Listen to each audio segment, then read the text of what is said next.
Hi, and welcome to the Long Range Shooting and Custom Rifle Building podcast presented by Wolf Precision Incorporated, where we learn about and share long range shooting and custom rifle building. I am your host, Jamie Dotson, and welcome to the show.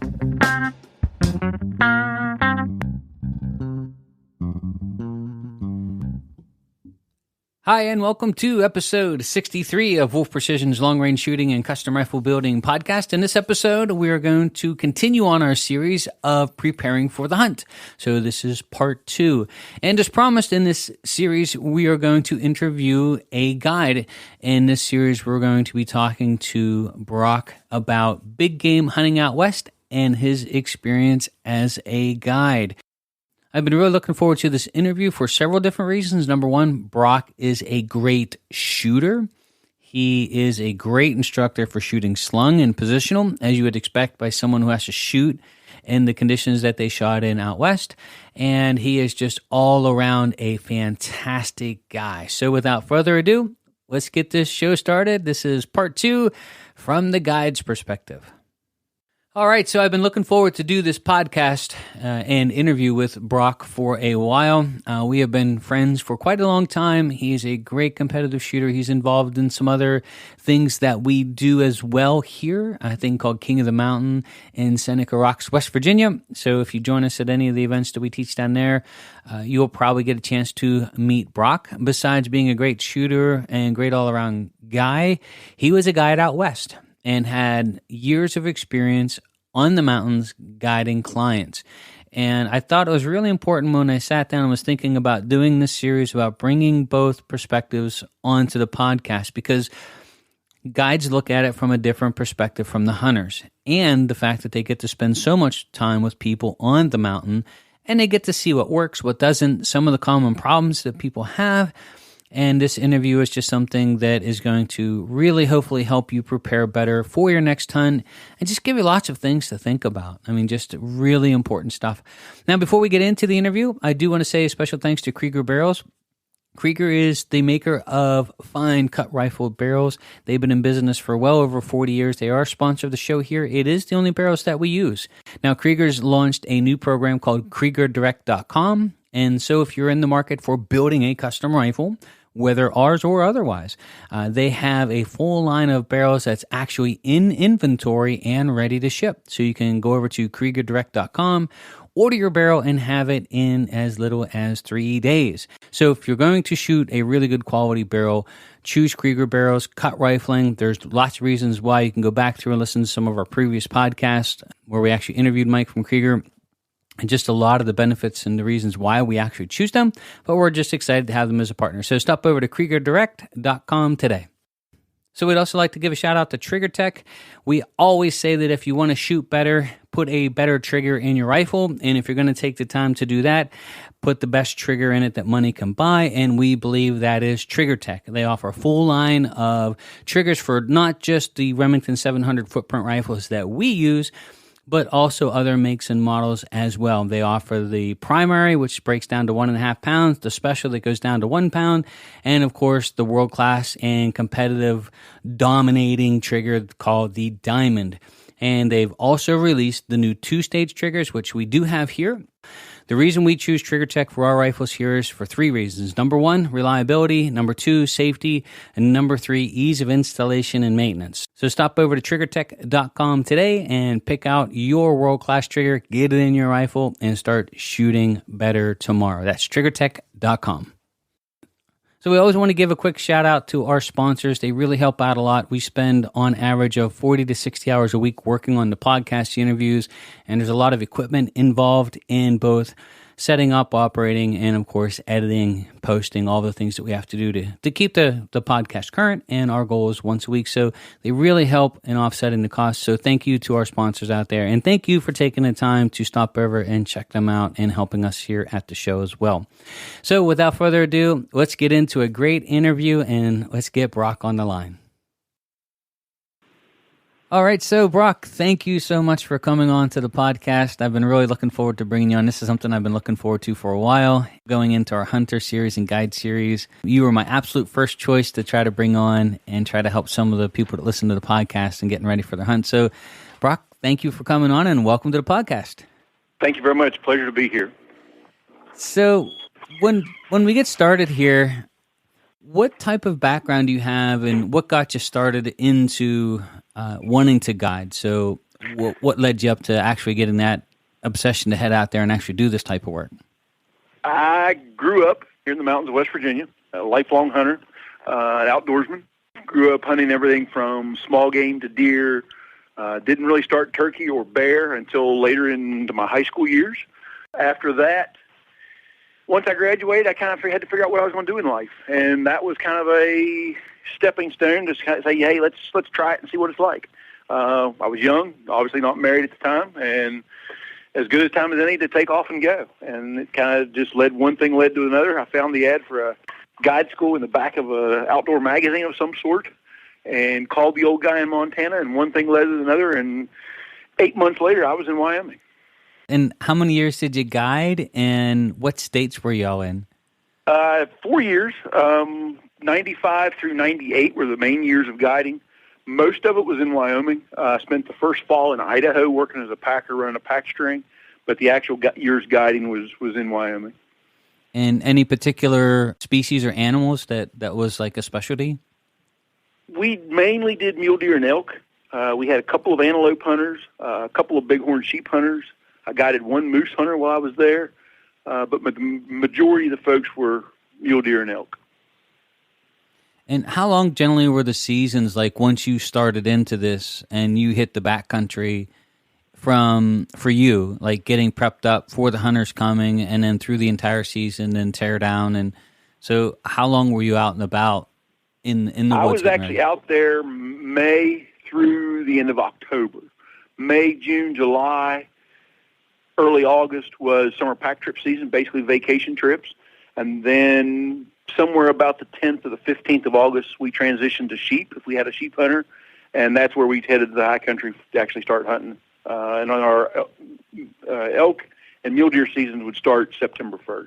Now, in your years of hunting, the clients that have come through, and I guess the whole reason for the podcast and trying to bring you on is really to try to get guys to see it from the guide's perspective, because you guys are out there, you have a job, sometimes a very difficult job out in the outdoors, and I think there's things that you could help them help themselves, and so they don't wind up there either ill-prepared or not really knowing what they're getting into. So when you get a client in for like an elk hunt or something like that, what are some things that you guys look for while the clients are showing up? I mean, if you're looking for the attributes of the hunter that's really prepared, I mean, are you looking at the hunters and sort of evaluating who's really squared away and who's going to be, a lot of work or maybe not prepared for the hunt?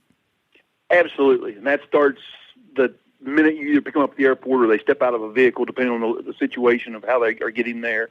You can tell a lot by a guy when he steps out. And we were in mountain country.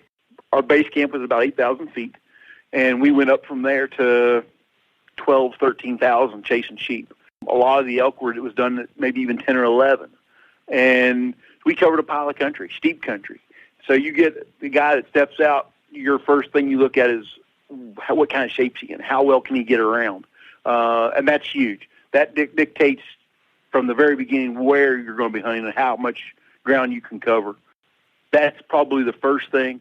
The next major evaluation would probably be when we go to check rifles.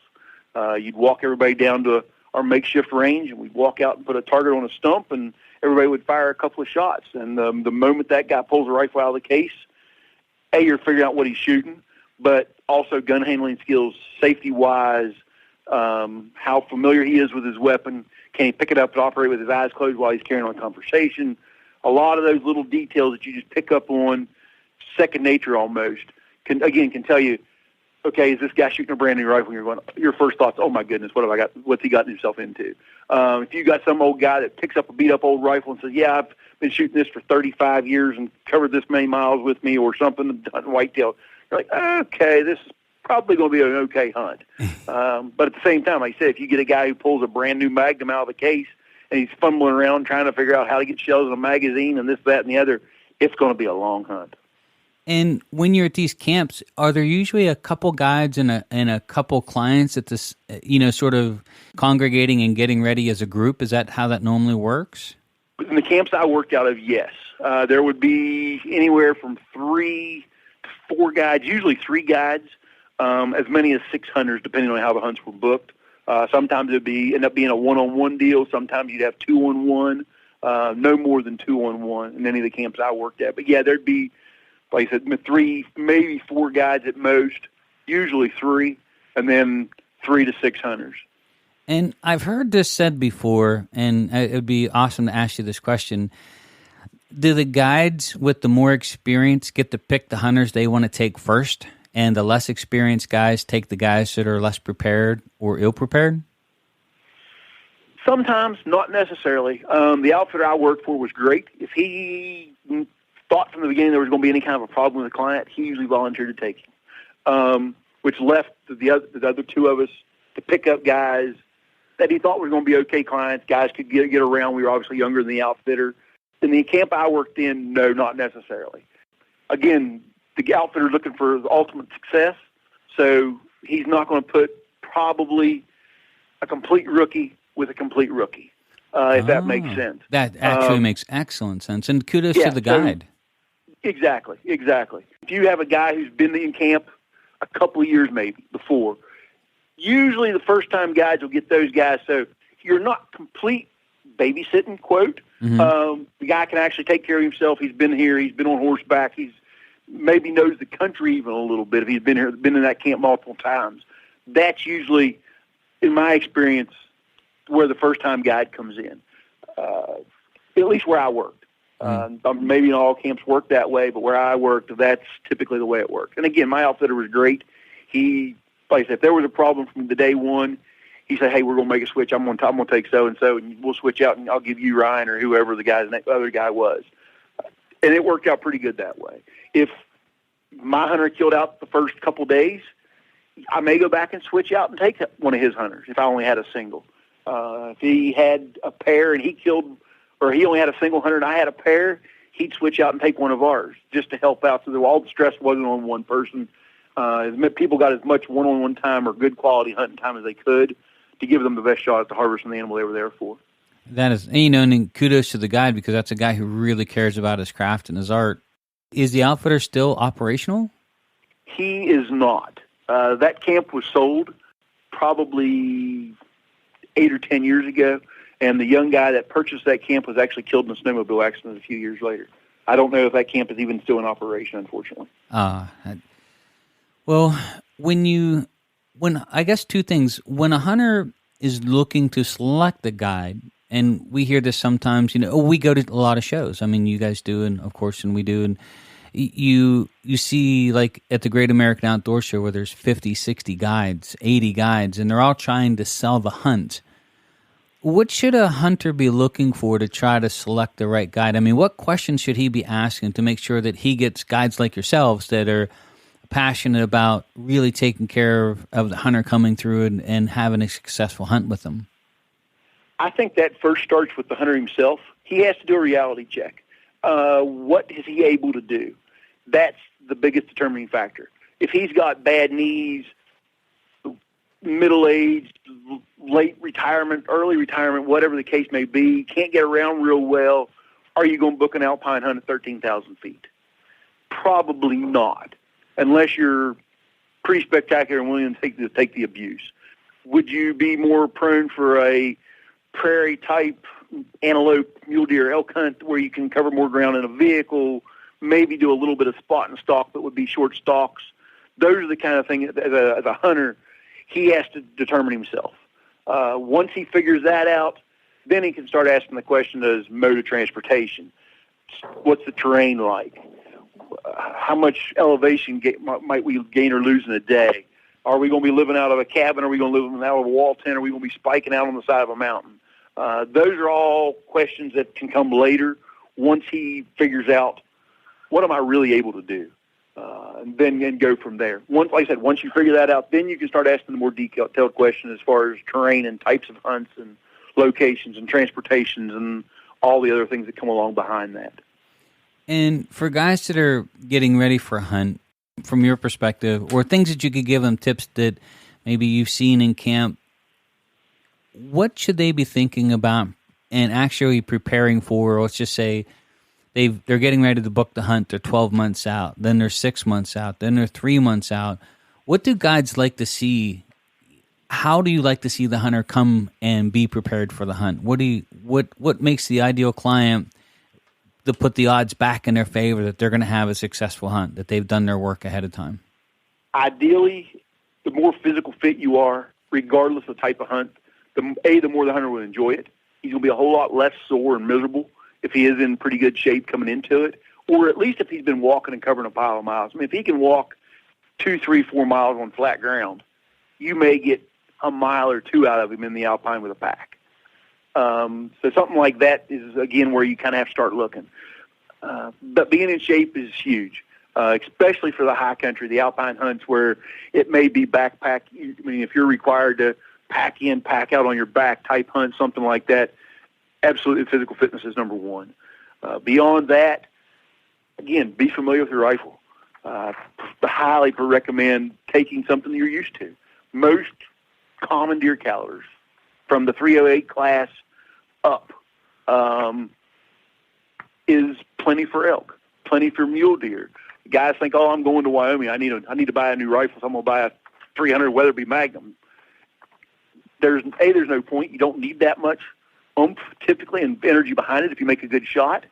And I tell people all the time that I'd rather see a guy show up with a beat-up rifle that he's used to carrying, buy or hand-load premium bullets, and spend half as much money in ammo shooting for the year as he would buying a new rifle. I think in the long run he'd be way happier. That's just my personal take from what I've seen, what I've dealt with. But a guy who knows where his rifle shoots at 100, 200, 300 yards and is able to put a bullet where it needs to go from field positions, in field clothing, not sitting on a bench or on a flat field, but actually in field conditions, it can say, hey, I've got a shot at 250 yards. I can make that shot, no question, any day of the week. That's the hunter I want in camp. But if he shows up with a brand new rifle and a 300 Win Mag or a 300 Weatherby, and it pretty much looks like he's put half a box of shells to it to sight it in, he may not be able to shoot it at 100 yards. And it doesn't matter how much energy you put downrange on that animal. If you can't make a good shot, it really doesn't make that much difference. I've seen elk lost with 300 Win Mags at 100 yards that should have been dead any day of the week with a 308.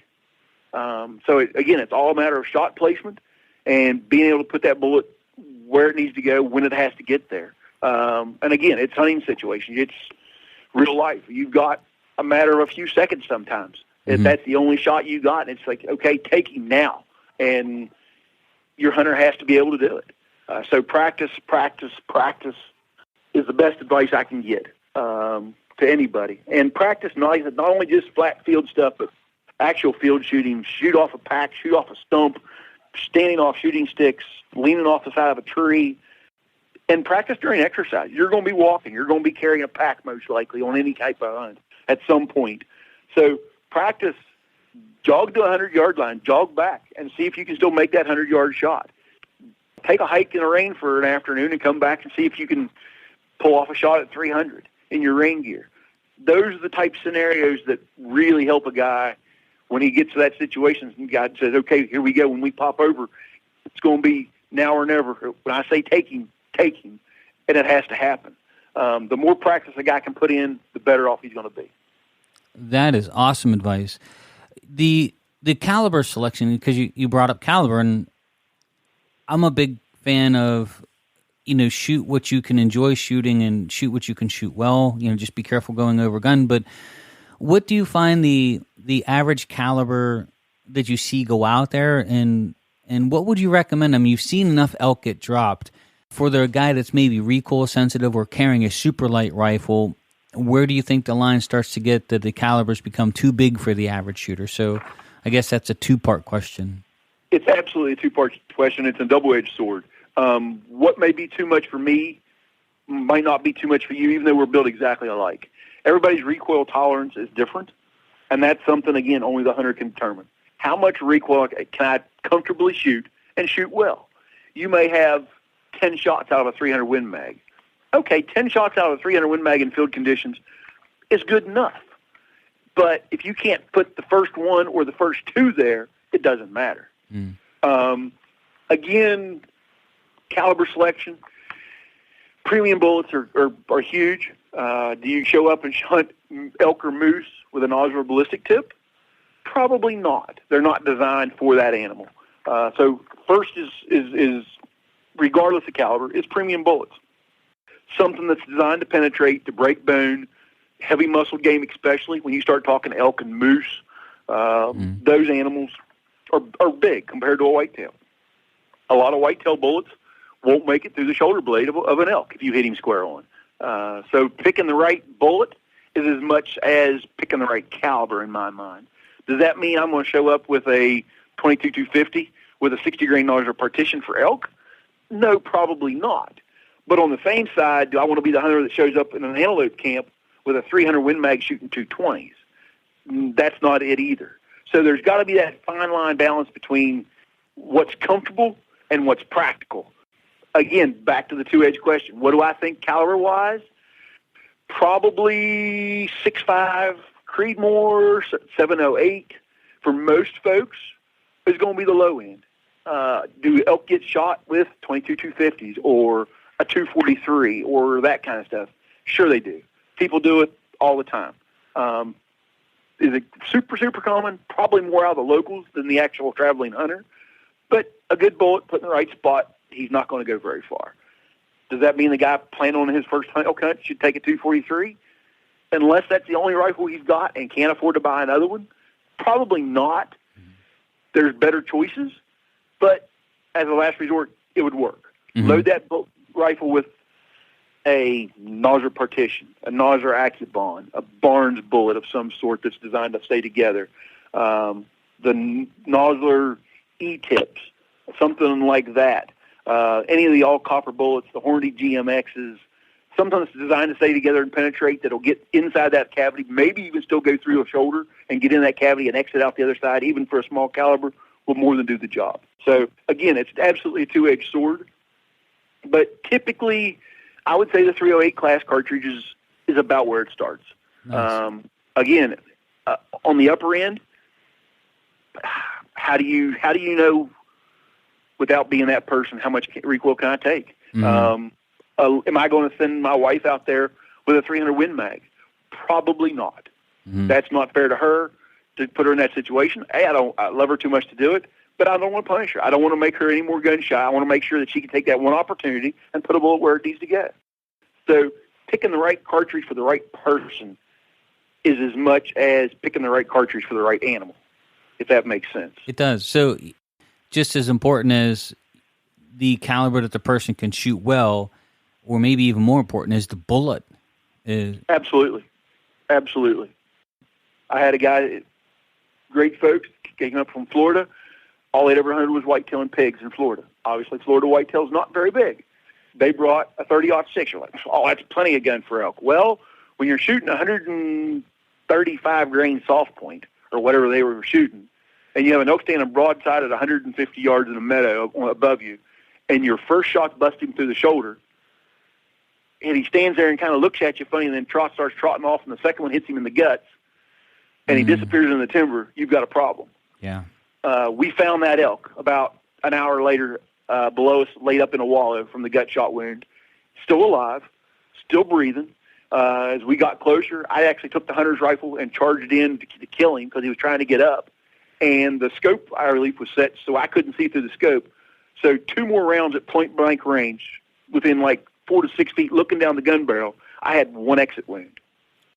So absolutely, it's a matter of bullet choice for the animal you're hunting. Or a 100-grain ballistic tip out of a 243, superb for antelope. But anyway, a 243, a ballistic tip of that weight, absolutely fine for antelope and whitetail. No problem in my mind whatsoever, as long as it's put in the right place.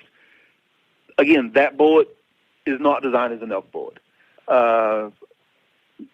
Even in my experience, if you're shooting 180 or 200 grainer, it's just not designed to hold together that well to break a shoulder and do the job.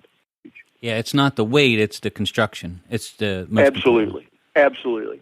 I've seen elk drop just as fast with a 270 shooting a 125 grain bullet that holds together and drives and does what it's supposed to do as an elk shot with a 338 Weatherby, put in almost identical spots, two totally different bullet weights, different speeds, but bullet placement, bullet design has way more to do with it than power. And your favorite cartridge is the? I'm a huge fan for most things of the 7mm 08. Yep. I own a 300 Win Mag. I've had shot Magnums. I don't like them, to be quite honest. I'm not a big guy. They beat me up. Can I shoot a 300 Win Mag? Yes, I can. Do I enjoy it? No, I do not.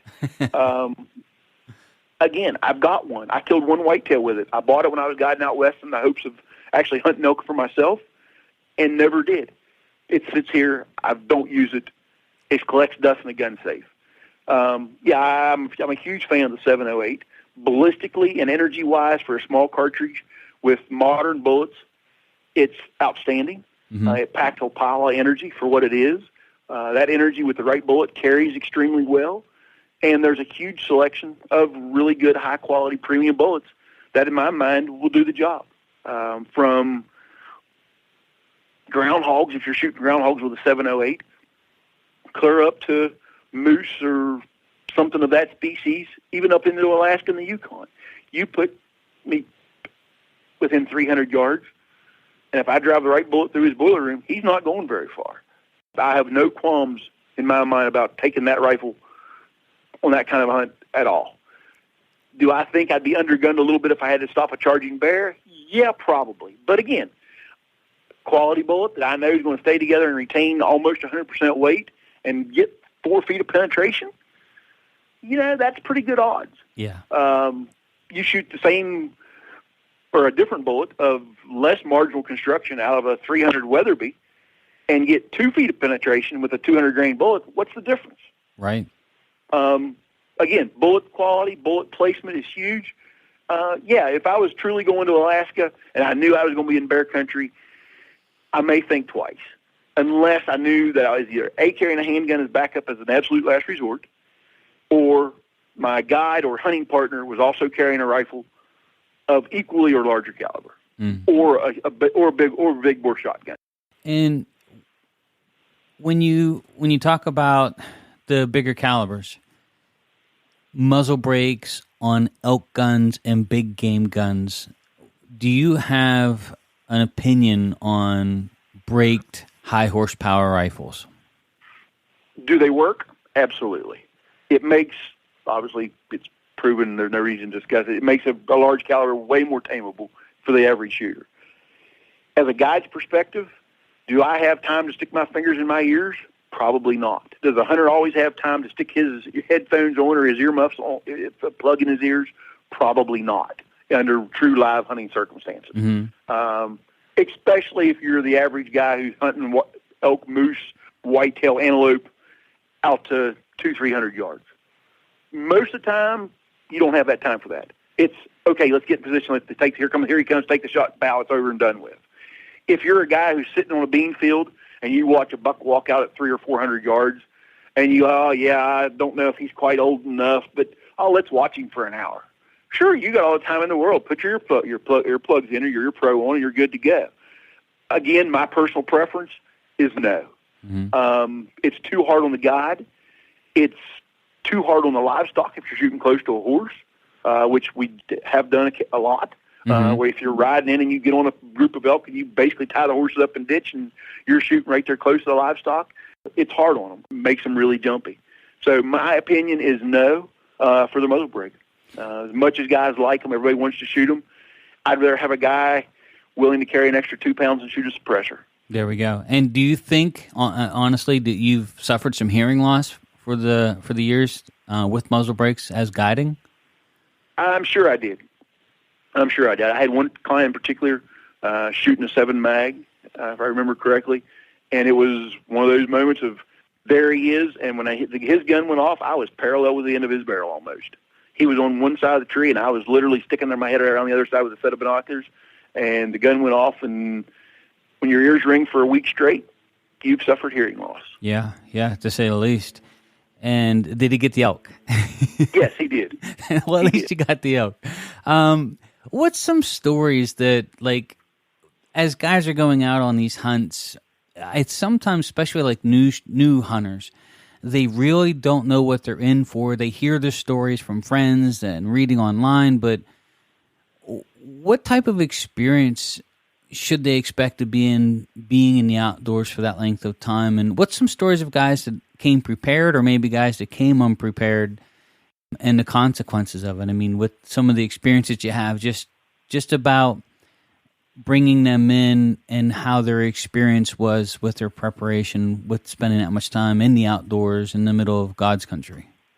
Most folks that come on a hunt, not all, but most, don't spend 7 or 8 consecutive days in that kind of environment in a year, any other time of the year.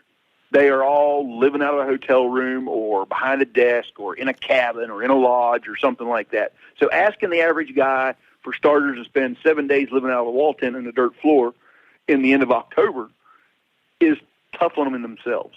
So they have to come into it with the right attitude and the right mindset. This is going to be work. Is it always going to be warm and cozy? Probably not. But at the same time, they have to look at it as, yes, this might be a once-in-a-lifetime opportunity. Absolutely had that happen, no questions about it. If guy said, I've been saving for 20 years to do this hunt. Great, that's awesome. I'll do everything I can for you. But at the same time, they have to look at it as a vacation. Do they put a lot of time and a lot of money and a lot of energy into this? Absolutely. Is it the end of the world if they don't harvest that animal? No, that's the bonus, but there's more to it. Come for the experience, come for the scenery, come for the country, come for the solitude, all those different elements. And then if we get on a really nice trophy and you're able to take it, that's the icing on the cake. That's the attitude they need to have. If they come out there and say, I got to kill me an elk, it's going to be a long hunt. It really is going to be a long hunt. It puts a lot of pressure on the guide. You hope with every client that you can get them an elk. Does it always happen? No. That's the kind of stuff that as a hunter, again, when you're booking a hunt, he's got to realize there's a chance that I'm going to eat tag soup for supper at the end of this. Yeah. That's part of life. That's the way it goes. If you don't want to take that chance, don't go. That's, again, advice. If you aren't willing to eat it, don't go. If you aren't willing to take an animal the first day, especially for a lot of guys who've never done it before, if you're not willing to shoot an animal on the first day that you'd shoot as a last resort on the last day, you need to rethink why you're there. I had guys who were new, and they passed up the first elk they saw. That was the only opportunity they had.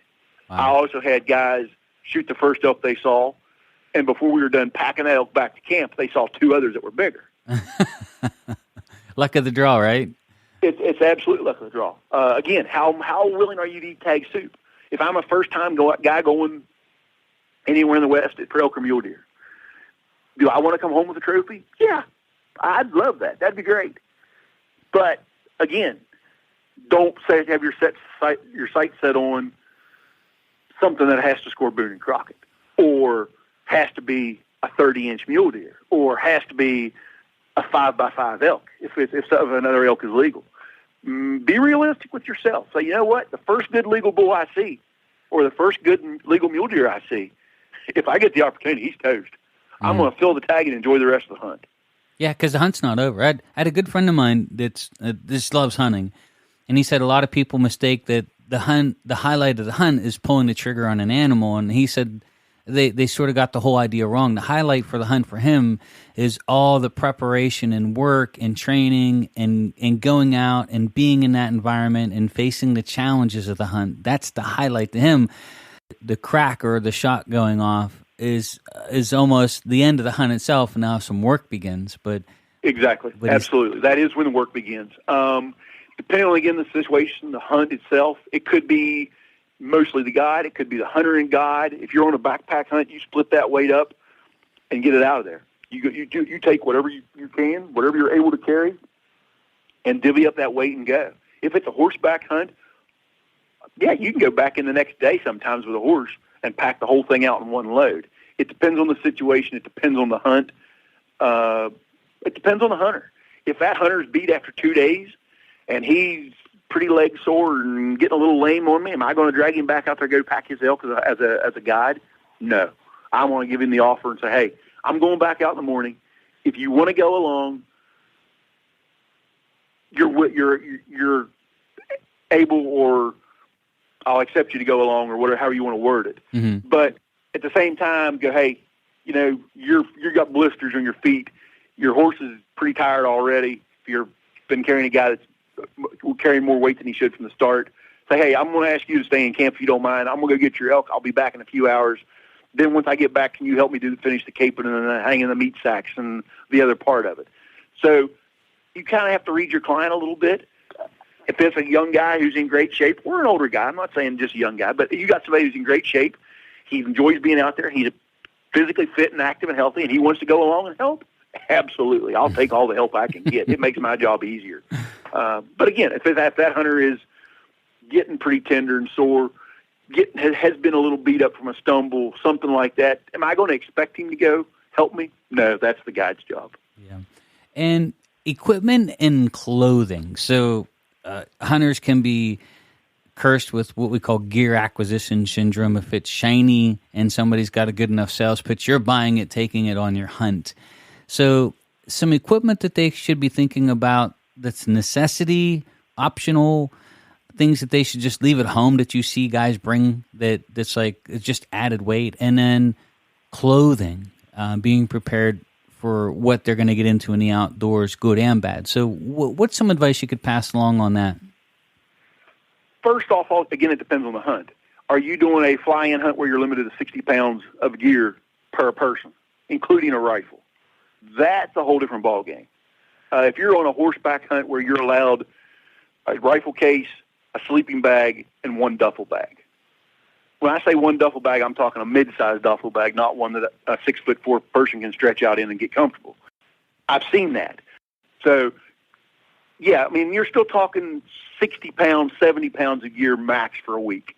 That's about the limit. That's backpack, that's rifle, and clothing going in on horseback. Because all my hunts where I worked were horseback hunts. We packed everything.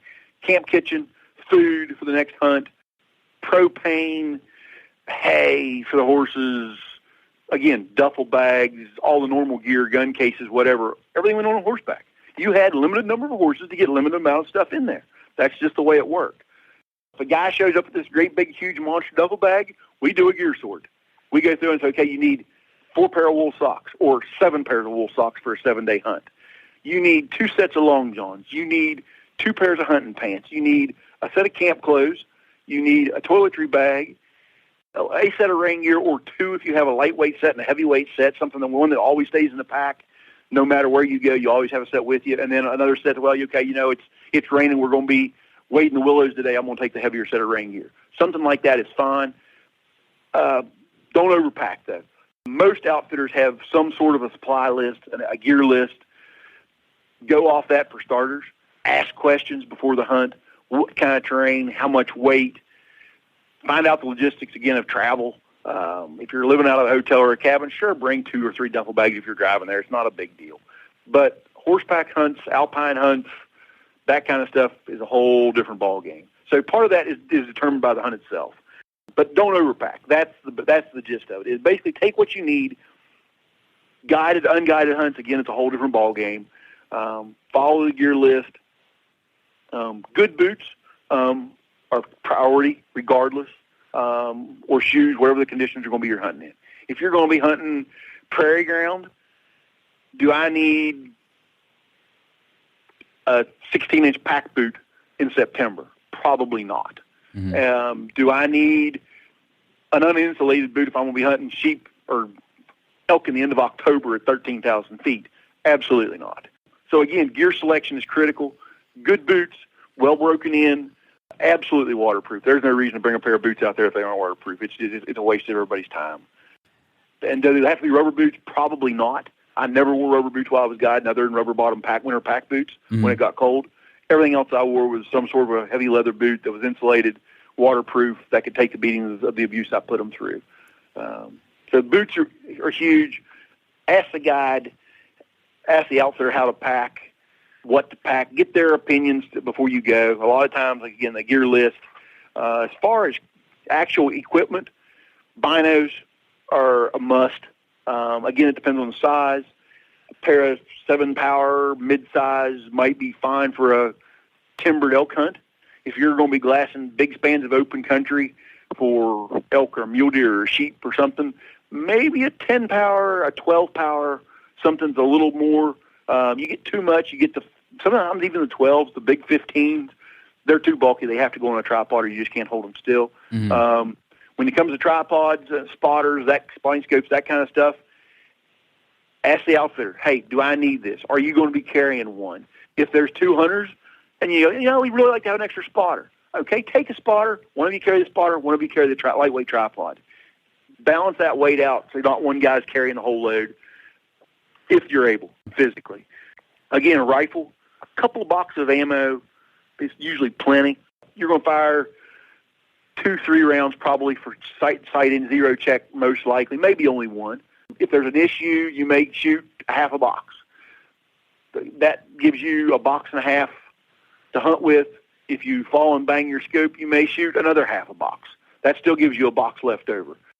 If something major happens, there's usually an extra rifle in camp. The guide, the outfitter, somebody has an extra rifle. If things really get crappy, you borrow a rifle and you still go hunt. But 2 boxes typically is enough. My exception to that is if you know you're in bear country, take a 3rd box, especially. And in some places, the outfitter will actually require you to carry 2 boxes, especially if it's only 1 hunter, sometimes even with 2 hunters. If you're in some place where it's bear country. So you brought up the thing of bear country and bringing extra boxes. Yes, sir. Talk about that. My reasoning for that, and some outfitters will tell the guide or tell the hunters, bring an extra box. If you're in bear country, lower 48, Alaska, it doesn't matter, and you kill an elk, after the first week or 2 of the season, those grizzlies get used to hearing gunshots. That's a dinner bell. I've known outfitters, I've known other guides who literally worked on an elk as far as the skinning, the quartering quick of an elk, while hunters stood with their backs against each other watching all 3 sides of a circle with loaded rifles. I know of outfitters who've had elk or had grizzlies come while they were on an elk carcass, and they're standing there with 2 rifles, hopefully 3 if the guy's packing in that country, and basically they start. I've heard stories of the hunters shooting it in front of a grizzly, blowing dirt in his face. One guy shoots, one guy reloads. One guy shoots, one guy reloads. Does he drive you off the elk carcass? Hopefully not. Does it happen? Absolutely. You can't shoot them unless they're chewing on you. And does bear spray work? Yes. But they've got to be close. The wind's got to be in your favor, or you're going to get just as much of it as the bear. So sometimes, having an extra box or 2 of ammo handy is a big deal. It could be the matter of claiming your carcass or not claiming that carcass, depending on where you are. And how about safety-wise? I mean, with guys staying out in camp, they're staying in wall tents in like an elk case scenario, safety, what should they be taking? What should they be thinking about? Should they be taking like the new technology like Spot or the emergency locator or satellite phone or, how to prep up for emergencies? Should they carry first aid kits? Go a little bit more into that. And are bear run-ins common? Because people are going to ask that question. I mean, is it something that they can expect that there's a chance, especially in bear country hunting elk, that this could be an issue in camp or on the hunt? It all depends on where you go. It absolutely all depends. It varies from state to state, from unit area to unit area. That is questions you have to ask your outfitter. And it does. It varies state to state. When I was in Wyoming, the camp I worked out of, we had no grizzlies. That same area now has grizzlies. So it changes. It can change from one year to the next. It can change if a guy's been there and comes back 5 years later. If he's never been there before in his life, you need to ask that question, are we in bear country? That'll determine a lot.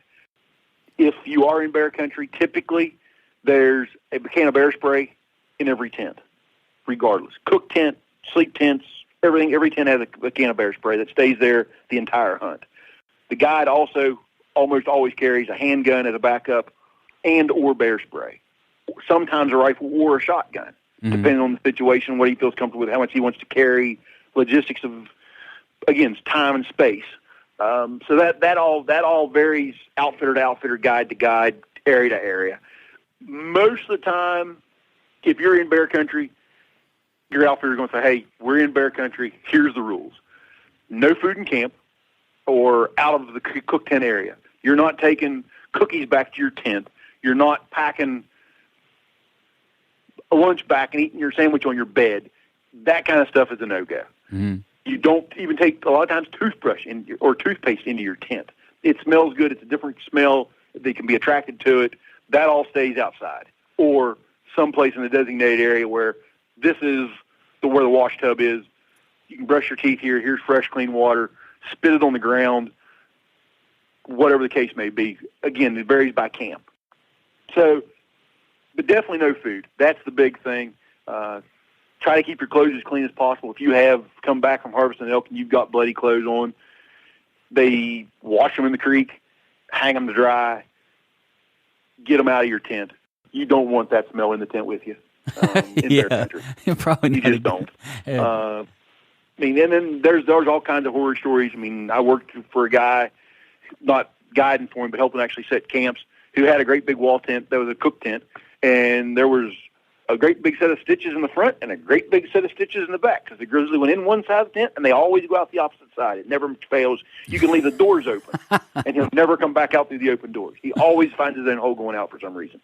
So food stays in the food area, plain and simple. The meat, if you do harvest an animal, gets hung on meat poles, hopefully high enough the bear can't reach it and tear it down. But again, away from camp. You might have a visual eye on it. That would be great. So if you see a bear over there, you can blow horns, shoot rounds in the air, bang and scream on pots and pans, something to run him off. If you can keep a visual on that meat while it's hanging, that's great. The other thing is try to get that meat out of camp as quick as possible. Mm-hmm. If you're in bear country, do I want an elk carcass, even though it's cold, hanging on a meat pole for a week? No way. It's going on a horse the next day, and it's going out of here to a meat packing plant if you have the option. If you're on a fly-in hunt, you're calling the outfitter on a sat phone and say, hey, I got meat, come get it out of here ASAP, because you may not have any the next morning if you don't. It's just one of those facts of life. So that kind of stuff is all depending on where you go. Safety, for the most part, as far as what a guy carries, if he wants to carry a sat phone, if he wants to carry a spot, something like that, again, in my mind, it depends on the hunt itself. Are you doing a solo backcountry alpine hunt? Are you hunting with a guide or an outfitter? How far in are you going to be? Logistics of getting in and out. There's a whole bunch of details that he can ask that says, yeah, I'm going to carry a GPS, or I'm going to carry a sat phone, or something like that. Most of the time, a sat phone is probably overkill for most hunts, unless you're in Alaska, unless you're doing a backpack solo hunt, something like that. But normal first aid kit, I tell everybody, fire starter and a tarp. Plain and simple. Make sure you have some way to build a fire. Make sure you have some way to stay dry. A 5x7 tarp that you can curl up, wrap up, turn it into a mini teepee if you have to, some sort of a lean-to, build a fire outside of it. Those are essential. I don't care where you go, what you hunt, unless you're doing a car hunt in the prairie where you can be back on the civilization in 15 or 20 minutes or half an hour. That's different. But any kind of a wilderness hunt, fire starter and a tarp, no questions about it. Those are necessities that go in every pack, in my mind, as a hunter or as a guide. For the hunter himself, first aid kit is basic. Band-Aids, moleskin, Advil or something for pain if he has knee issues or shoulders or something like that. Any other kind of medication that he might need throughout the day. That's all stuff that, again, it's a personal decision, but take the basics. Usually your guide's carrying a first aid kit of some sort. Is it a major trauma kit? Probably not.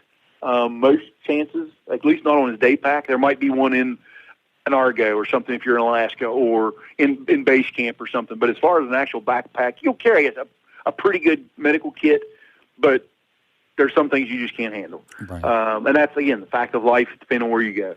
But basic first aid, that pretty much covers it. If you have a health issue, tell the outfitter when you book that, hey, I have sugar diabetes. I am overweight. I get around okay, but I do have some issues. And let him place you hopefully in a camp or with a guide that understands that and can kind of cater the hunt your direction. Does it limit you? Absolutely. But don't kill yourself just because you didn't tell your outfitter. I say kill yourself literally, but make sure you're comfortable. But again, let them know if you've got a medical issue, if you've got sugar diabetes or something, make sure your guide knows, hey, I carry a couple of extra packs of Jell-O. I carry this. All you got to do is give it to me. Tell them how to do it. Show them how to use it. It's quick. It's easy. It takes 5 minutes. It may save your life. Yeah. If it's serious. Most of the time, guys are pretty aware of medical conditions, so it's not a big deal. But feel free to talk about it. Tell us, as a guide's perspective, tell us what's going on. Tell us what you can and can't do. It goes a long, long way as far as planning the hunt. And for the plan, from the guide's perspective, it's like, okay, man, that's a really nice elk, but it's going to take us 2.5 hours of humping to get it there. I don't think he's capable. I'd really like to go after that bull, but maybe tonight we better stay and glass this other side. I understand that it's really nice, but I don't physically think you're able to get there. That's the reality that a guide and a hunter has to come to that agreement on and say, you're probably right. In 2 hours, I can't get there before it gets dark. Right. It's, again, one of those facts of life that everybody has to make the decision for himself. But, again, be free open and talk about it. Let guides know what you think you can handle, what you can't handle, and the outfitter, so he can cater you to a certain camp or to a certain type of hunt. And, again, right back to picking the hunt of where you're actually booking that with the outfitter. Figure out what you're capable of. That goes a long way. I've heard guys say that, especially like my first experience out in the Rockies was that Solitude, because you brought that up. Do you find that, people, because life is so busy, so crazy, hectic, that when they get in that spot to where it's just them and the sun coming up and going down, that, some people, I had a friend of mine say that the person he went hunting with just on the third day of the hunt just sat there and actually started breaking down and crying about, how much of his life he's worked away and like something happened out in the getting in that environment and you trying to make peace with yourself or finding that peaceful moment. But have you had any experience with that, with guys going out and finding themselves in that solitude for the first time since you brought that up? Absolutely. And most folks aren't used to getting into that environment, especially a remote environment. You're back in the backcountry. You're out of touch with civilization, no cell service other than maybe a sat phone, no lights. You might see an airplane, no noise from the road, no city lights, no nothing like that. Yeah, some people find themselves. Some people scare the crap out of themselves. It works both ways. A guy who's like, holy cow, I've never seen it this dark before. Like, well, welcome to the dark timber, buddy. It's going to be dark for a while. When you're standing there talking face to face and you can't see your own nose or your hand in front of your face, it's dark. I've seen both. I've seen guys that just sit there in amazement. They don't say a word, just take it all in and kind of absorb it and say, you know what, I've missed this. I've worked my life away, or I've worked my whole life to be able to do this. Nice. And like I said, I've seen guys that'll sit there and go, oh my God, what are we going to do? What happens if something happens? And you're like, it's out of our control, dude. So I've seen both sides. I've seen guys freak out. I've seen guys enjoy it to the highest. Most guys that freak out usually come around. But some guys are on pins and needles the entire time. They've never been in that situation. They've never been out and about where you pretty much are self-reliant on each other. That's all you've got. It's scary to some people. Yeah. It's an amazing, like, the first elk hunt I went on, the thing that amazed me the most was we left camp around 4 a.m, and just watching the sun come up and go down every day in the Rockies. It just never got old. I would just sit there in total amazement. Like, we're from Pennsylvania. We have hills. We don't even have mountains. And I could have did that for 2 weeks, 2 months, 2 years. It would have never gotten old. I've never seen anything like that. It was pretty awesome, actually. I totally agree. Being from West Virginia, as a kid growing up, still living in West Virginia currently, we have mountains compared to a lot of places. especially in the east. I see the sun come up and I see the sun go down every day. Is it still amazing? Do I take it for granted? Absolutely. Is it different out there? It's a different of perspective. Mm-hmm. It's the same sun, it's the same moon. But typically in the West, when you're on the Rockies, unlike the East Coast, sometimes in places on the East Coast you can see a long way. A lot of times you can't, though. So having that broad perspective, or the view that goes for miles and miles and miles and miles without a light or civilization, is the difference in my mind. Mm-hmm. That guys see, it's like, holy cow, you can see forever. Yeah, you can compared to the swamps of Georgia. It's that perspective that guys come there to see, to enjoy the solitude, the scenery, the tranquility, whatever you want to call it, is part of it. That's as much of the reason for going on the hunt as the actual, quote, harvest of itself. Like I said, you pull the trigger, that's when the work starts. That's when the hunt kind of ends. Mm-hmm. I mean, I've had guys that I guided that went for 7 days, hunted hard, never saw an animal, had a great time. I've had guys who hunted hard for 7 days, seen a pile of animals, and still went home empty-handed because it wasn't the right one. Mm-hmm. It's a matter of perspective. Do they all have a good time? Absolutely. Yeah. Did they both end up with an eat and tag soup? Absolutely, but for two totally different reasons. Yeah. Yeah, it's just, I think it's something you got to experience, like elk hunting. I can see why that gets into people's blood. To sort of wrap it up in sort of like from the guide's perspective, what are some things that you would like to share from your years of guiding out there and being in that environment? What are some things that, to sort of motivate or to sort of help out the guy that's never done it before, that's looking to go out and really make his first experience a great experience?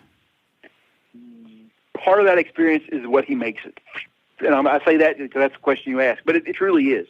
If he says, I'm going on a wilderness hunt, I'm going to a spike camp or a wall tent, and I expect 5-course meals on china plates and somebody to wait on me hand and foot, he's barking up the wrong tree.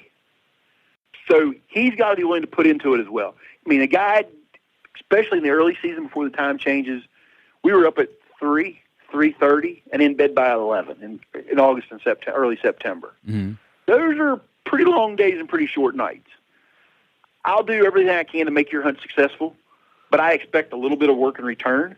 If you can say, hey, I'll volunteer to go haul water tonight from the spring. Bless you. Do you need help feeding the horses? Absolutely. I understand guys are tired just like we are. They're probably more tired than we are because they're coming to that new environment. Mm-hmm. But again, if they come into camp and say, oh, God, the day's over, I'm going to my tent, you have that right. You've paid for that. But are you going to enjoy that hunt as much as if you had your fingers in every little detail? Yeah. Probably not. Yeah. Don't be that hunter that shows up in camp. And this goes from a story. I had a guy from Florida. He shows up in camp. We hunted 2 days really, really hard. First day, went into a place that afternoon, didn't see an elk. Absolutely nothing. And from the time we left camp and we sat down, he was on my case about, I thought you were an elk guy. I thought you were taking me to a good area. Yada, yada, yada. And I'm like, dude, just shut up. And that's what you want to tell him. You can't, but that's what you want to tell him. So the next day, we climb a ridge. We gain, 3,000 feet in elevation, partially on foot, partially on horseback. Get up there, look across this big drainage, and see elk. We bail straight off the backside of a ridge, 3,000 feet to the bottom, park the horses, and start up the other side on foot. So we're at 6,000 feet of elevation, plus or minus roughly, in less than half a day.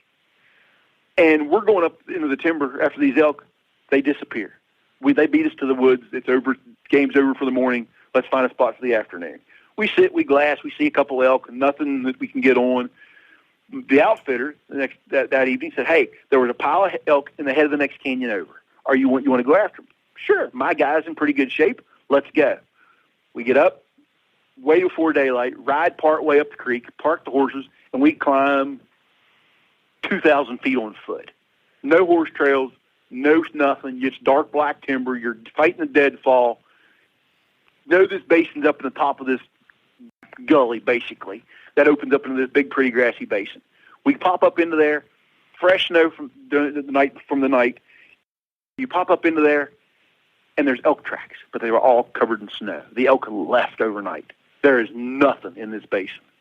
Not a single fresh track anywhere. And it's one of those places where you commit to for the day. There's no backing out. So we sat there from daylight till dark looking at elk tracks that had snow in them. That's all we saw besides pine squirrels.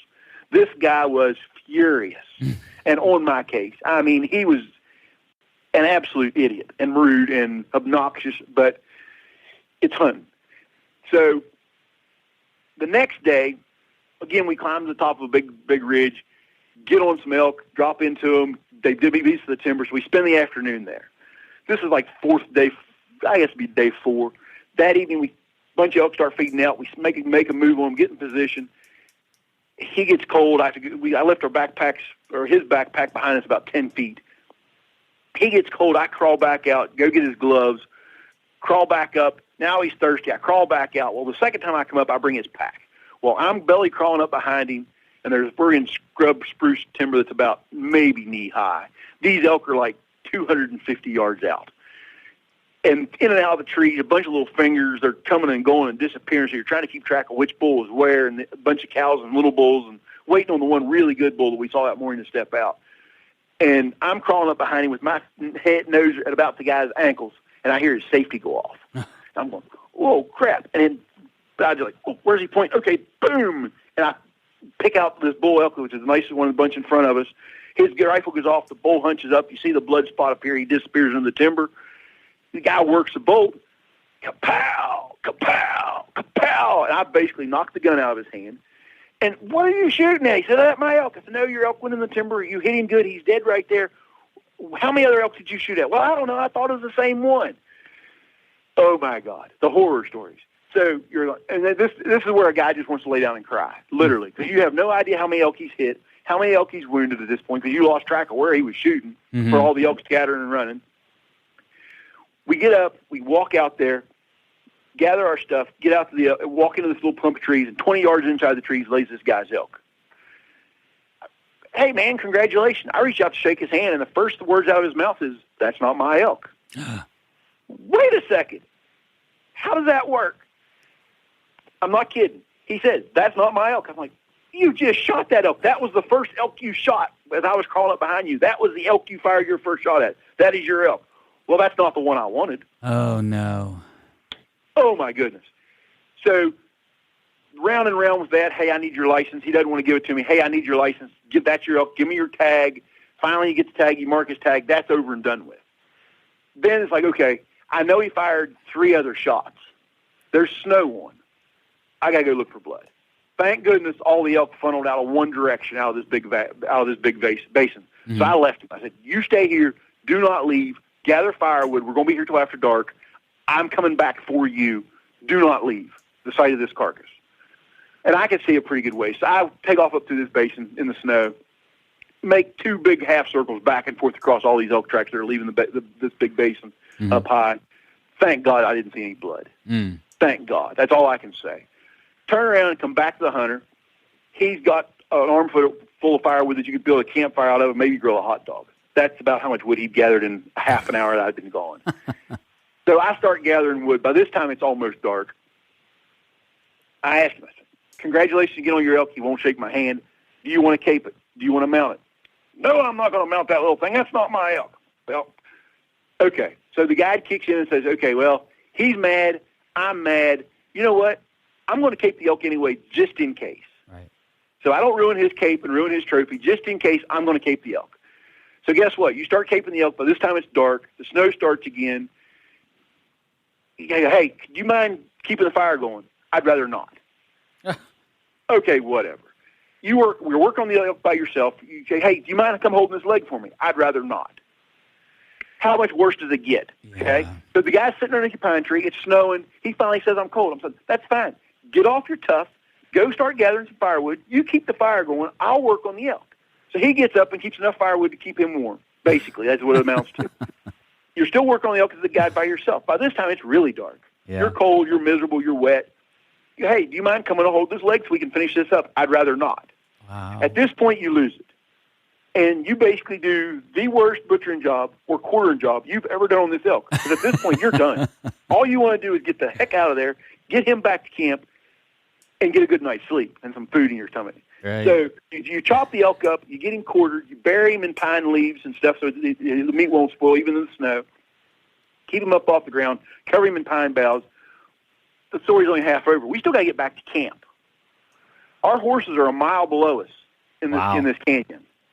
It's dark. By this time, it's late. I mean, so you start down the trail, make sure his rifle's unloaded, all the safety stuff. Yep, we've got everything. You start down the trail, and you're maybe halfway. Just give it 3/4 of the way to the horses. Guess what? His flashlight batteries go dead. So it's, hey, my batteries are dead. Do you have any extras? You know what? No, I don't. Sorry. I'll stay here. You stay on my heels. We're going to the horses. Once you get to the horses, all the lights go off anyway. You're good to go. We'll get out of here.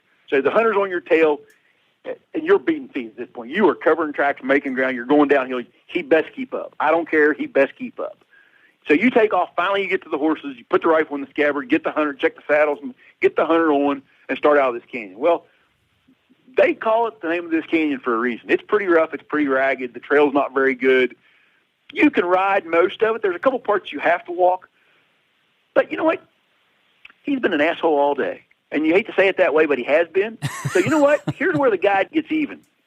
So you get back to the horses, you put him on, you give him a break, and he thinks, oh, man, I made it up. We're going back to camp. Well, you ride a half a mile, a 6-mile trip, say. Mm-hmm. So you still got an hour on horseback to get back to camp once you get to there.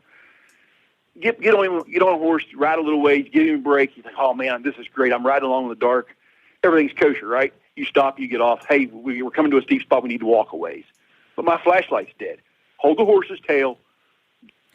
So he's holding my horse's tail to know where he's going. Uh-huh. I'll take it easy. I'll tell you when there's a step. I'll tell you when there's a limb coming. We got to walk for a ways. So you get off, and again, you have to walk some of it. So you get off, you walk a ways, go along for a pretty good pace, and a limb hits him in the face, and man, that hurt. I'm sorry, I didn't think it'd get you. Whatever. Or the horse pushes out of the way, and my horse pushes out of the way and comes back and smacks him in the face, whatever the case may be. Go a little ways, put him back on the horse. Go a little ways farther. Another one of those spots where you have to get off and walk. Hey, we got to get back off again. Are you kidding me? No, I'm not kidding. We have to get off and walk. It's too dangerous to ride. We have to get off and walk. Well, my flashlight's dead. I understand it. Do you have any extra batteries? I don't think so, but let me check. So you start digging through your pack. What kind of batteries do you need? Oh, I need double A's. Well, guess what?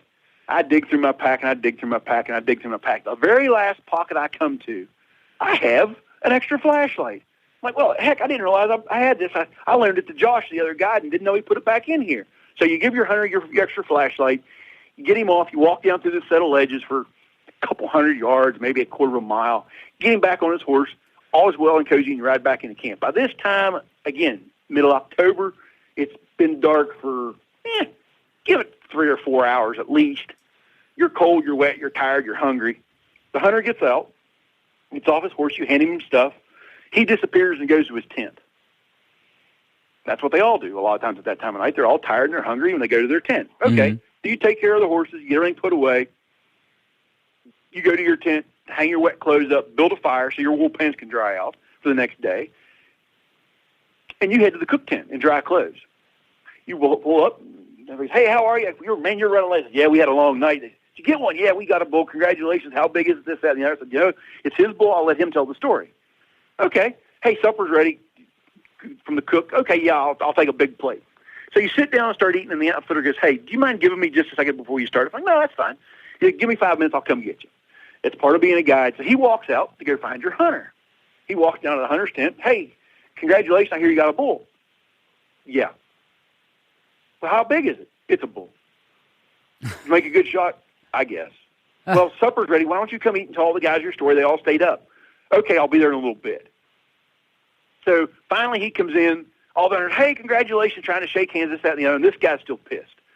Well, yeah, I killed an elk. And that's all he says. He sits there, he eats his supper, and he gets up and goes back to his camp, or back to his bunk for the night.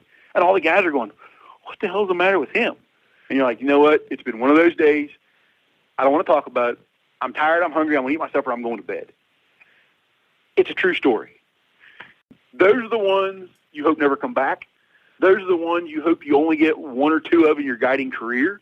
But at the same time, I had guys who were great guys, had never hunted out west, were funnier than all get out, great to be around. They were both out of shape. They did absolutely as much as they could do to get themselves on elk. They killed one little tiny elk and one little tiny mule deer, and were the happiest 200 I've probably ever guided.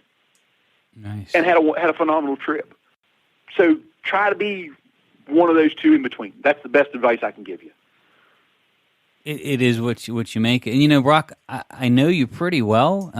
We've known each other for quite a while, and you're probably one of the most laid-back, easygoing, I mean, great with teaching. Like, I watched you take a 13-year-old, and you taught her how to shoot slung, and she's hitting steel at 300 and 600 yards slung within a half an hour. I mean, your patience is probably more than most people that I know, and how you really work with people, which says a lot about you. But it's funny he got stuck with that one. He must have been really a piece of work to really get to that point. But I guess it's like you said, it is what you make it.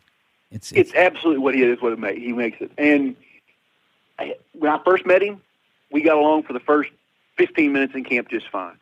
But the moment I rode out of camp, his attitude changed. He now became a professional hunter. He knew exactly what he was after. And from then on, I was scum. He wasn't willing to help. I wasn't willing to give. I mean, I'm sorry, but if you're cold, you're wet, you're tired and hungry, I'm just as cold, I'm just as tired, I'm just as wet, I'm just as hungry. Right. You help out, we both eat and go to bed quicker. Yeah. It's the fact of life. If you don't want to help, so be it. But I'll be damned if I'm going to sit there and listen to somebody complain about being cold and tired and hungry when they're sitting underneath a pine tree and wanting to keep a fire going. Yeah, while you're doing all the work cleaning. While you're doing right? all the work. It's like, you know what? Again, it is what you make it. The more they're willing to put into that hunt, both prep time and hands-on time, interaction time, whatever you want to call it, during the hunt, the more successful, quote, successful it'll be for everybody. Yeah. If you make my life easier as a guide, I'll bust my tail and do everything in my power to get you an elk, bar none. If you're an idiot and a pain in the butt to deal with from the first 10 minutes in camp, there's ways of getting even. We're going to put the horses away, and we're going on a backpack hunt for a couple of days. You're going to work your tail off until you're so tired and footsore that you don't want anything else other than to shoot the elk and get out of camp. And then we're going to get back on the horses. We're going to hopefully kill an elk and get you out of camp. Yeah. So it is what you make of it. Yeah, and treat your guide right. I mean, and pitch in and help out and make it a team effort. Because, I mean, you're hoping to enjoy the experience with them. That's why you do what you do. Absolutely. And again, are we in a 5-star lodge in South Carolina where you get gourmet meals on china plates and all you have to do is get up in the morning, get in a cart, ride out to a tree stand, and the guide says, yeah, there's your deer, shoot it? No. It's a totally different world. It doesn't work that way in the mountains. Again, be willing to put out a little bit of effort. Enjoy the moment you're there. Enjoy every aspect of it. It'll be a success whether you harvest that animal or not. Yeah. It's about the experience, really. And for a lot of us on the East Coast, it's a real big eye-opener the first time you go, for sure. Absolutely. I mean, I left at 18 years old to go west to start guiding. Literally 2 weeks after I graduated high school, I was in Wyoming at guide school by myself for the summer, pretty much. So, well, at least by myself as far as family goes. I wasn't alone, but I was by myself. But yeah, it's an eye opener. It's an eye opener for a lot of people just to go on their first hunt. Doesn't matter where it is or the location. It can be the same thrill, whether it's going to South Carolina or going to California to hunt pigs, or I don't care, going to Mexico to hunt turkeys. I mean, you take your pick. Mm-hmm. It's the experience. It's something new. It's an eye opener. I'm in that same boat. Someday, somehow, I'd love to go to Alaska to hunt moose. It's been on a bucket list animal for years. I'd love to go do it. It's expensive. Can I do it right now? Probably not. But again, might be a once-in-a-lifetime trip for me. So I see both sides of it, from the hunter's perspective and the guide's perspective. And even with that in mind, if I'm planning that trip, I've got to go, what am I physically capable of? What rifle can I shoot and shoot well? what equipment do I need to take? What are the logistics? It's all the same questions that I'm asking myself as a new hunter asking the guide for the first time. Well, Brock, I want to thank you so much for taking the time to come on to the podcast and, just really talk to people as like from the guide's perspective and how to make it the best hunt they can and things to expect and look for. I really do. I appreciate all the times you've taken to come on here and help out. For the listeners that don't know, Brock helps and is part of with him and his dad where we teach the King of the Mountain event. And so for any listeners out there that ever decide to come in and join the shooting school or would like to join us at King of the Mountain, you'll get a chance to meet Brock and spend some time with him in the mountains. He's a great person. I always enjoy coming down and visiting with you guys and hanging out and talking. I mean, just a really, really great people. But Brock, thank you so much for taking all the time to come on here. Thanks for having me. It's been a joy. This is a first for me, so I've thoroughly enjoyed it. And I hope I can help somebody make that decision of what kind of hunt do I need to go on, what kind of gear do I need to take, and answer some of those questions that some guys just really don't know where to start. But it's been a pleasure. I've thoroughly enjoyed it. Thanks for having me. Well, I got to say that was probably beyond my expectations as an interview. And again, thank you, Brock, for coming on and sharing so much great information with us. Every time I get a chance to sit down and talk with you somewhere, I'm just always fascinated about some of the things that you've learned over the years, being in the outdoors and still in the outdoors today. So you spend a lot of time on the mountains, in the mountains, and really probably by any standards, a true outdoorsman completely across the board. So thanks for taking the time for coming on and sharing all of that great information. And I hope it just helps some guys that maybe just get a little bit better prepared or maybe even just have a better hunt. That's really what the goal of the show is for. I'd also like to give one quick shout out to MDT Chassis. MDT Chassis is, of course, a sponsor of the podcast as well. They do make a complete line of chassis from hunting chassis the whole way up to their flagship ACC. And they actually have some new ones that will be coming out over the next 6 to 12 months that we're really excited about here. We'll keep posting stuff up as we get more information on what's coming and try to do some video reviews on them as well. But if you got a factory rifle, you like it a lot, and it's shooting pretty well, one of the biggest things we tell everybody to do is upgrade the stock to a better quality stock. A lot of times factory stocks just aren't what they could be or what they should be for the type of shooting that we expect to do. And really, if you're going to shoot great, you've got to have a rifle that's fully adjustable that you can get to fit you perfectly. That's so important. So stop over to mdttac.com today. That's mdttac.com and check out their full line of chassis they have available. And of course, if you have any questions, feel free to give them a call. They are just world-class people and really great and knowledgeable people to talk to. That's mdttac.com. So we're going to keep this series moving along. We've got several more podcast interviews to do, again, with some guides and hunters who have real-world experience. Just let them tell their stories, some things that they've learned, and maybe give you guys some just really good little tips and tricks that might make a difference in just going out and enjoying your hunt, having a safe hunt, and maybe even increasing your odds of having a successful hunt. So in this episode, I also want to take a few minutes to talk about a Q&A question that we received. This question was sent to us by Lance, and Lance had written us a couple paragraphs here, but what he was really talking about is the seating of a bullet and then reseating the bullet before you shoot to break any weld that happens with the seated bullet in the case it's seated in. So it's a pretty complex question that he was asking. I really think I understand what he's trying to ask, and I want to try to come up with the solutions that we use and talk a little bit about that. So he did reference a cross-the-course shooter who had posted once that he reseats his bullets to their final seating depth before a match, and so that way there's no chance of any case weld or any sticking of the bullet to the case itself. This can be an issue, I guess, if the case itself is sort of rough or if there's no lubricants or any way for that bullet to break free. But I just want to try to break it down from a shooter's perspective and from a builder's perspective on just what my thoughts are on this. Number one, I think there's a lot of ritual dancing that goes on around this type of reloading. So it's like throwing your hat down, raising the feathers, and doing a rain dance, hoping it's going to rain tomorrow. And it's not that there's sound theory behind it, but you need the proof part in addressing the issue of stuck bullets or bullets sort of sticking themselves to the case.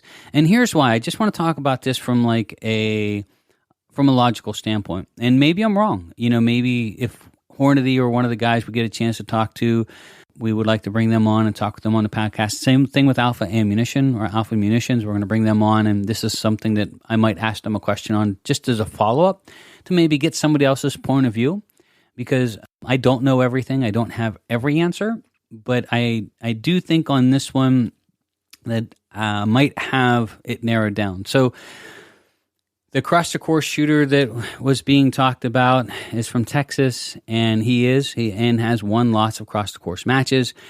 But I guess in some of the stuff that he'd either written or videoed, that he always reseats his bullets or pushes them in a little bit further to break that sort of potential weld that happens when the bullet's set for a while. So I don't know that the weld actually exists if the bullets are reloaded properly. And even if they do exist, when you've got the expansion of the case and you've got 60,000 PSI instantly blowing that case up like a balloon, I don't really know, because, of course, as soon as it expands, it's going to start pushing the bullet or popping it forward and then releasing all the gases that actually go around the case mouth and the bullet itself till it's plugged into the rifling of the free bore. And then the pressure is going to keep pushing it out from there. What I do, and I think what's more of a bigger issue than maybe even what this shooter from Texas was talking about, is not so much case weld, but just proper preparation and improper reloading techniques that can cause other issues in this area other than case weld or the bullet sticking to the case itself. So I don't know, and personally don't think it's necessary to reseat the bullets again. Let's just say, for example, if you were a hand loader and you're loading your bullets and they were 30 thousandths longer than you wanted to be, and then a week before the match, you seat them in the rest of the 30 thousandths. So you're going through all your loaded ammunition and pushing them back and further to break that case weld or stick, I guess that is what was being asked.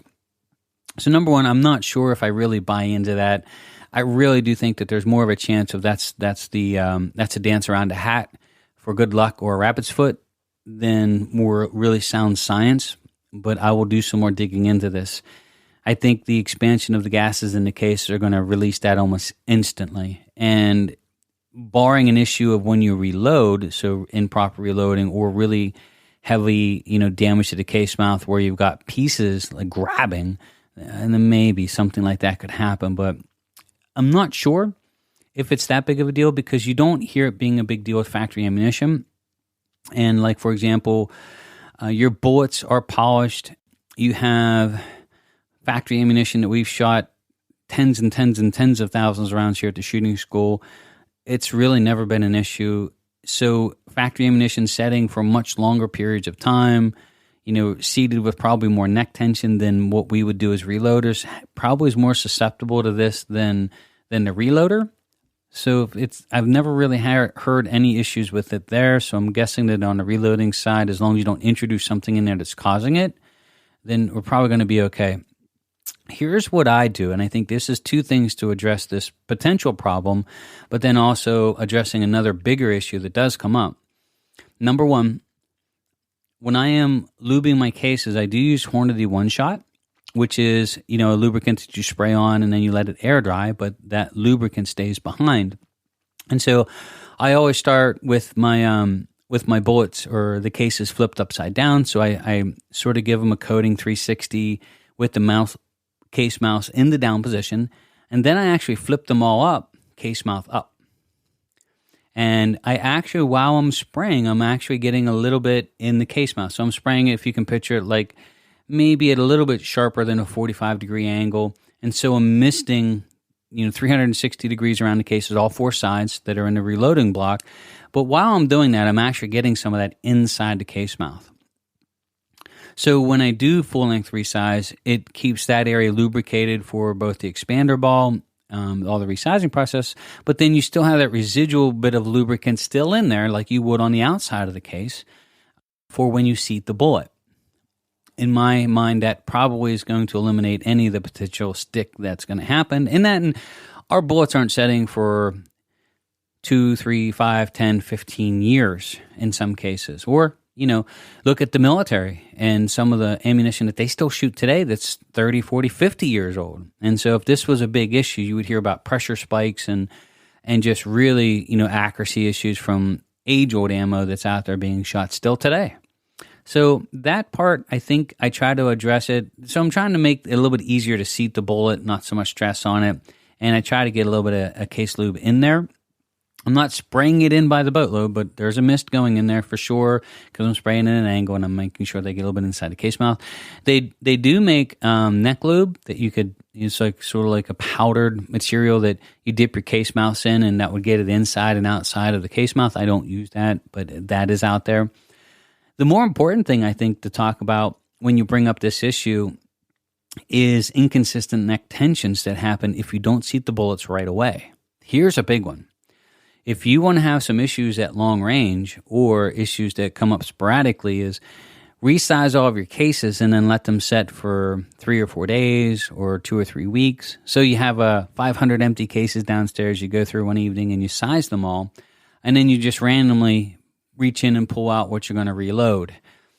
There is a much bigger issue in that, and what happens when the bullet is going back over the expander ball.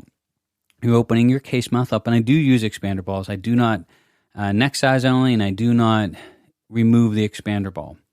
So I run it into a full-length sizing die, no bushings, full-length sizing die, out through the expander ball, and then I seat the bullet. The reason it's really important that that's all done the same day that you size it is you've made, in essence, a little bit of a spring effect with the case mouth. The case mouth now wants to close.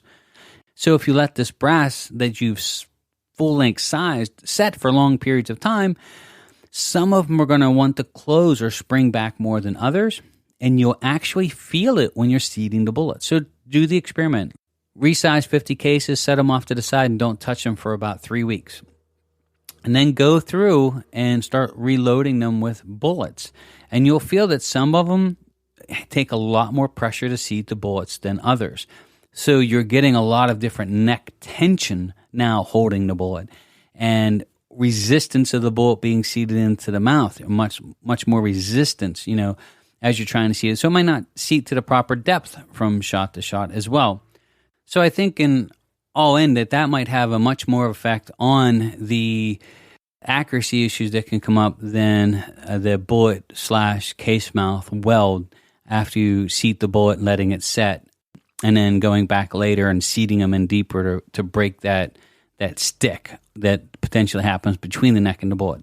Now, I will, as promised, I'll follow up on this with some people that are in the know, and both in the manufacturing end of it and in the making of the cases. And so I'll try to follow up and see if this is a real issue. I may end up coming back on the air, a couple months from now and saying, well, I've learned something, and it wouldn't be the first time that I've said that. But just going off the question that I received on an email and talking about what the theory was and what he was trying to accomplish, which is really great accuracy, I would say full-length size them. Make sure you use something that gets a little lube in the neck, so that way when you're sizing it and then seating the bullet, you have a little bit of lubrication in there, and that could potentially stop any of that weld from happening in the first place. But then also make sure, more importantly, you get a bullet in that case that day.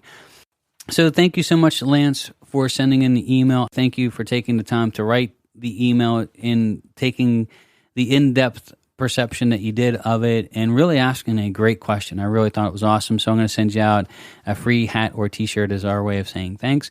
Also, don't forget to stop over to our Facebook page at Wolf Precision Inc. We are giving away a brand new action, barrel, ace, and trigger. You can see more on that at Wolf Precision Inc. The winner will be announced on October 31st, so we're looking forward to that. And as always, thank you so much for taking the time to tune in for the podcast. Please do me a favor, regardless of the platform that you're hearing us. So we are on lots of different stations, from iTunes to Google Play to right across the board. I think there's about a dozen. If you like the podcast and enjoy it, if you don't mind, please posting some comments and giving us some thumbs up. It really helps in our ratings. I believe now we're broken into the top 50, and we've been working really hard on this for about 2 years. So your help in doing that helps us get seen by even more people. Hopefully they can enjoy the podcast and learn something from it as well, and just enjoy hearing about shooting in general. So if you guys don't mind, just leave a nice comment or just post up, some star ratings on what you think of the podcast, and that would mean a lot to us, and it really helps us get exposed to a lot bigger of an audience. So thank you for doing that. As always, if you have any questions, please contact us at contact@wolfprecision.net is our email, and our phone number here is posted on our website. That is wolfprecision.net. Always my pleasure to come on and hopefully get a chance to share some great information with you. Brock, thank you so much again for joining us here, and look forward to the next podcast we'll be posting up next week. So my name is Jamie Dotson. I am your host, and you're listening to the Long Range Shooting and Custom Rifle Building Podcast.